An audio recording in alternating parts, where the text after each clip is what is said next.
ആ 4-4.5 ലക്ഷം വോട്ടുകളിൽ ഒരു 2.5-3 ലക്ഷം വോട്ട് അവരിൽ വന്നതാണ്. അവർക്ക് പാർട്ടി ഉണ്ടായിരുന്നില്ല, അവർക്ക് ഉറച്ച പാർട്ടി വിശ്വാസം ഉണ്ടായിരുന്നില്ല, അവർക്ക് വിവിധ പാർട്ടികളോട് പകയുണ്ടായിരുന്നു.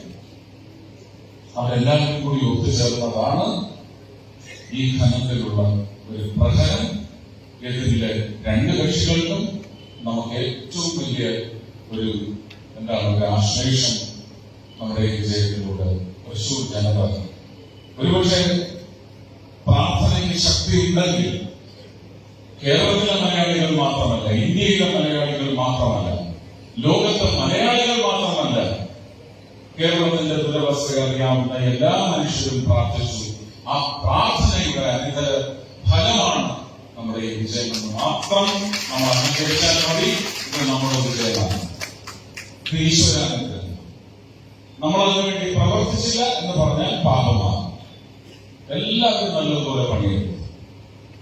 അനീഷ് എന്നെ ഒരു ബൂത്ത് പ്രവർത്തകനെ പോലെ ഒരു സ്ഥാനാർത്ഥിയായി മുഴുവൻ ഇടങ്ങളിലും ശരിക്കും തന്നെ എന്നെ നട്ടുപിടിച്ചു.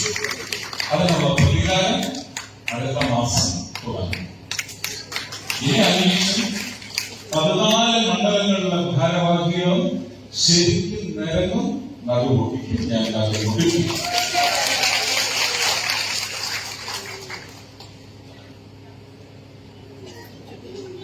നിങ്ങളെല്ലാം കൂടെ ബോർഡ് വെച്ചെല്ലാം മന്ത്രിയാക്കിയില്ലേ? അതിന്റെ ശിഷ്ടമാണ് ഞാൻ ചെയ്യും. കാരണം ഞാൻ ഒരു കാരണവശാലാണെന്ന് വിചാരിച്ചാളല്ല, ആഗ്രഹിച്ചാളോ. പിന്നെ ഇതായിട്ട് അവിടെ പോയിരുന്ന് ചുരണ്ടിയെടുത്ത ചരിത്രം ഭാരതീയ ജനതാ പാർട്ടിയുടെ മന്ത്രിമാർക്കില്ല. എനിക്ക് ഒട്ടുമേ പാടില്ല എന്നുള്ളതാണ് എന്റെ വിഷയം. അങ്ങനെ വന്നാൽ ഞാൻ എല്ലാ മാസവും സിനിമയിൽ അഭിനയിക്കും. ബാക്കി എംപിയുടെ ജോലി അനീഷും ബാക്കി എന്നെ ജയിപ്പിച്ചു വിട്ട ഈ മഹാന്മാരെല്ലാം, കാരണം അവരുമായിട്ട് നിരന്തര സമ്മർദ്ദം നിങ്ങൾക്ക് ഉണ്ട്.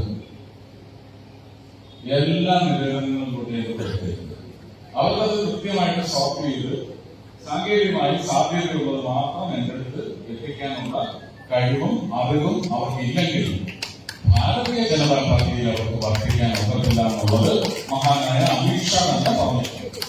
അപ്പൊ അതുകൊണ്ട് ആ ജോലി എല്ലാം അവര് വൃത്തിയായി നോക്കി.